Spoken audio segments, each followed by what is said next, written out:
ఇవి చేసిన అందరికీ నమస్కారం అండి.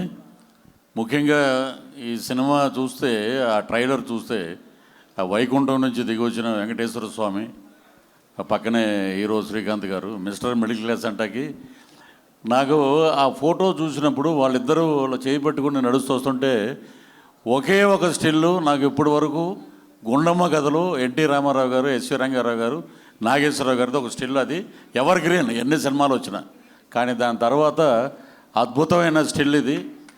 నాగేశ్వర రెడ్డి గారు ఈ సినిమా ఇది బ్రహ్మాండంగా సక్సెస్ అవుతుంది. హిట్లో మీరు ఆ ఫోటోతో పెట్టి ఒక అందరికీ షీల్డ్ అందించండి, అందరికీ చాలా బాగుంటుంది అది. ఇక వెంకటేశ్వర స్వామి గురించి చెప్పాలంటే, వెంకటేశ్వర మహత్యంలో రామారావు గారు చేస్తే ఆ రోజుల్లో కలియుగ వెంకటేశ్వర స్వామి అన్నారు. ఇప్పటికీ అదే ప్రపంచవ్యాప్తంగా నందమూరి తారక రామారావు గారికి ఉన్న పేరు అది. పౌరాణిక పాత్రలకి ఆయన పెట్టిన ఇది మాట.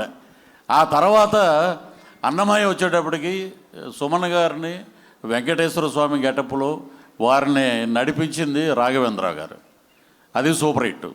తర్వాత రాజేంద్ర ప్రసాద్ గారితో ఇప్పుడు అక్కడంటే అన్నమయ్య సినిమా రాఘవేంద్రరావు గారు అసలు బ్రహ్మాండంగా ఆ లైటింగ్ కానీ అవి కానీ, అంటే ఇక్కడ గరుడవేగ అంజి గారు దానికి మించి చేశాడు అద్భుతంగా. మా డైరెక్టర్ గారు ఏం చేశారంటే అద్భుతంగా రాజేంద్ర ప్రసాద్ గారితో వెంకటేశ్వర స్వామిని చూస్తున్న ఫీలింగ్ అన్నమాట. ఆయన ఏంటంటే అద్భుతమైన నటుడు, పద్మశ్రీ కూడా వచ్చింది ఇటీవలే. సో ఆయన చూస్తుంటే నిజంగా క్యారెక్టర్స్ అన్నీ మర్చిపోయి శ్రీకాంత్ గారు గోవింద అనగానే నిజంగా అది ఎలా ఉందంటే ఉలిక్కిపడి లేచిన ఆయన లేచి వస్తాడు. నాకు ఏ దేవుడు కనపడినా కూడా నాకు గోవిందయ్య కనపడతాడు.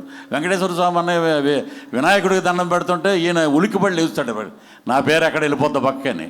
సో అలాగా, ఎందుకంటే ఒక అంకిత భావం ఉన్న నటుడు, అద్భుతంగా ఆయన ఫ్యామిలీ డ్రామాలో చాలా చేశారు. కానీ ఇది ఒక డిఫరెంట్ జోన్ ఇది. సో భగవంతుణ్ణి భక్తుడితో కలిపి తీసినటువంటి అద్భుతమైన సినిమా. మా డైరెక్టర్ గారు ఈ సినిమా, నాగేశ్వర రెడ్డి గారు ఈ సినిమా కంబ్యాక్ ఇది కాదండి, అది ఆయనకి చాలా చిన్న గ్యాప్ తీసుకున్నారు అంతే. ఇది పెద్ద హిట్ అవుతుంది.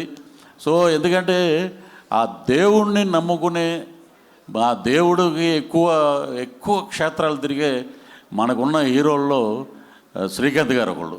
ఎక్కడికి వెళ్ళినా ఆయన చాలా చోట్లకి వెళ్తుంటారు. సో అంకిత భావం, డెడికేషన్ తోటి పనిచేశారు ఈ సినిమాలో. అలాగా రాజేంద్ర ప్రసాద్ గారు ఓ పక్కన మా శ్రీకాంత్ గారు, నిజంగా అందరూ ఈ సినిమాలో మాకు అవకాశం రావటం నిజంగా గొప్ప అదృష్టం. నేను డైరెక్టర్ గారిని అడిగా, షూటింగ్ ఏమండి ముందు 2 రోజులు కరీంనగర్ అండి, తర్వాత హైదరాబాద్ అని. బయలుదేరి సిద్దిపేట రాగానే ఏమండి మీరు ఒకడు చూపిస్తానండి ఒకళ్ళని అన్నాడు. చూపిస్తే దాంట్లో ధనరాజు, ఆ టీ స్టాల్లో ఉంది ధనరాజు ఫోటో మొబైల్లో.